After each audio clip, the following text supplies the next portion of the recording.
I want to introduce a guy who joins us this time every year. Ted Wood is with us from City Living Sunday, the first of which is tomorrow. Good morning. Ted has green on. You count that? It's kind of an off green. It's green. Yeah? Yeah. He's in the spirit. I think it counts. We'll give him that one. City Living Sunday, it's a 2-week event, this week, next week. And as someone who did a lot of city living when I had my previous life before I moved to Rochester, this is right up my alley because I love city living. I'm a big city booster. Yeah. I live in a city I have all my life. These 2 weekends, we actually celebrate, if you will, different parts of the city. This weekend is the east side with a Saturday event as well as a Sunday event. The Saturday event is run by the Landmark Society. Oh, okay. For bus tours of the east side of the city to show off the city and what's happening. Then Sunday, tomorrow, we will have at East High School from noon to 4, we will have, oh heavens, I think 10 or 12 lenders there just to explain to people how to go about getting a loan for a home. You'll have realtors there to show what open houses are out. We'll probably have 60, 80, as many as 100 houses open, again, on the east side. So that's a good kickoff. But then we end up with sort of the neighborhood groups from the area for the east side, or the school district comes in to represent. A lot of good goings on. It's kind of a festival type atmosphere. We will have a home buyers workshop. We start off pretty much what we do is we go through the path of home ownership, meaning the first step is to find out how much of a loan you can get. So a lender will speak at this small seminar, lasts maybe an hour if that long. Then we move on from the lender to who realtors are, what they do. I'll have a realtor speak. Then, of course, generally we'll have an inspector. Inspectors are great for the business. They certainly point out a lot of good stuff. So it moves right along. After the inspector, of course, we have our attorneys. So everything is all compacted into 1 hour. Yeah. But it gives you a lot of insight, a lot of education. That's the idea. What is the best, in your estimation, as a city liver yourself, as a proponent of city living, what is the best aspect of city living to you? Well, I personally like sitting on the front porch and saying hi to everybody that walks by. Mm-hmm. I really like being able to mingle with the rest of the people. Yeah, and that is great. I lived in the city when I lived in Boston, a condo right in the middle of the South End, and you really do get to know your neighbors. You really have no choice. They're right next to you. Yeah. What are some of the hot neighborhoods on the east side right now? Well, certainly the hot neighborhoods, the southeast, if you will, South Wedge down through South Goodman, South Clinton area. That's always been a very popular area. Certainly the Park Avenue area. Yeah. Moving up a little bit to, which is also Park Avenue, but Brunswick, the ABC streets, as they're called. Right. In my neighborhood, the very northeast, I'm up by Norton and Carter Street. I've been in that neighborhood 55 years. Really? Yeah, long time. You mentioned a minute ago that you got about 80 open houses. That's a good estimate. Right. Yeah.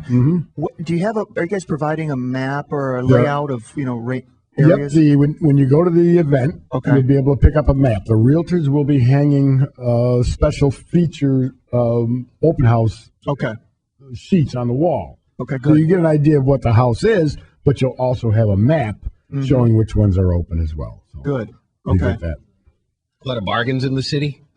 I think so. A lot of, Rochester's always held its own as being one of the most affordable in the country. We don't take the big swings that the other cities take. So it's always been a stable growth. And I feel like we have a lot to celebrate. I mean, they're really doing a lot with these, revitalizing these different communities and making the different areas more attractive to home buyers and renters. And, Park Ave was notorious for being, all young people and college students. But I think now with all the things that have been going on, it's a really nice mix of, there's very good diversity. People from all over the place are coming back to downtown, and that's, sparking business and all kinds of things. You just handed me a before and after. I'm assuming this is a before and after. That's a before and after. It's amazing picture. This is a beautiful...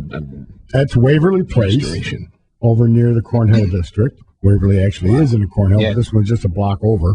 That's 5456 Waverly. It's amazing the revitalization, as you say, Pat, that's going on. I mean, clearly that was just an abandoned house, boarded up, Yep. Yep. Left for wasted, perhaps. Well, as a matter of fact, it was slated for demolition. And Wow. it's a total rehab, and it's as nice as any house you'll see in Mendon. I mean, Oh, let's face absolutely. It's beautiful. it. Yeah. Where did you get? How did that get taken out of the list for demolition? I mean, that's beautiful now. There was, well, believe it or not, to be perfectly honest, which I guess I have to be. Huh? I would if I Yeah, were it you. should be. Never hurts. Yeah, never hurts. The monies that we actually end up with 6 of these properties. Uh-huh. The funding to rehab them actually came from the trailing edge of the original Obama stimulus plan. So it did provide not only good low to moderate income housing in the area, but also provided a lot of employment. Yeah, So wrong with a that. lot going on. Yeah. So this weekend it's East Side. Next weekend it's West Side. And let's give a little preview of that, too. On the west side, just same thing. You can contact the Landmark Society to take a Saturday tour, the bus tour, to show you the different areas. They don't necessarily show you which open house there are. Just the neighborhood. But you get a flavor of the neighborhood. Of the neighborhood, See if you like exactly. that neighborhood, and then you can discover and explore the homes available. Absolutely. Yeah. And then on Sunday, again from noon to 4 at school number 43, which is Lyle Avenue in Mount Reed. We'll be there again from noon to 4. Same kind of layout with the festival type atmosphere with the lenders, the realtors, the inspectors, the neighborhood groups, the school board, and the rest. Now, in my estimation, and correct me if I'm wrong, because I live on the east side of the city. I live in Brighton, go down East Avenue every day. And you have those big old East Avenue houses that have condos and apartments available. You don't get as much of that on the west side of town.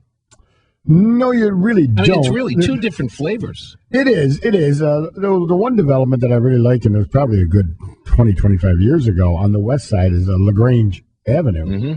There was an old elementary school there, which was turned into 36 condominiums, the classrooms. Yeah. Oh, wow. And very, very high end at the time. I think it was even, at the time I was involved with it, and it was probably ahead of Rochester at the time. Yeah. In the stylings. Okay. But they're tremendous. They're still going strong. And Each unit pad is named after a teacher. I live in Mrs. Johnson's room. That's creepy. Did you ever live in a city environment? No. Ever have a desire to? No. Why not? I mean, I don't know. See, some of the stereotypes have to be kept away here. Right, exactly. What you just gravitate towards what you know. Yeah. That's essentially what I think is a lot of it. I mean, there's a lot of people, the young 20s somethings, Sure. they move into the city because it's hip and busier. And I was in my 20s once, and it was hip and busy to stand in line at a bar for an hour to get in. Yeah. Now I'm like you. I don't want to go in. I go into the nobody's there. I go the old special blue hair special times at 4:30. I don't want a crowd. So I'm more laid back in that regards, that I'd rather not go anywhere where there's anybody around. And I, on the other hand, can't wait to move back into the city someday. well, that's just what I was going to get at. Yes, a lot of the younger people are moving in certain areas of the city, but you also have a lot of the empty nesters now where their kids are grown. They're also moving back into the city. Get a condominium, Yes. one floor, you don't have Yes. to Yep. worry about climbing stairs again. Because they're revitalizing it and making beautiful condominiums in some areas. That's why in my day they didn't do that. Yep. In my day. In my day. Yeah. Like that. Back in my day. Yeah. Ted, thanks for joining us. It's All always right, great to thank hear you. about City Living Sundays. They have both the East and West Side editions of Property Source newspaper focus in on City Living Sunday. They're available at Eastview Mall, Mall at Goose Ridge, Wegmans, and Top Stores. Great to see you again. Have a great couple of weekends. Thank you.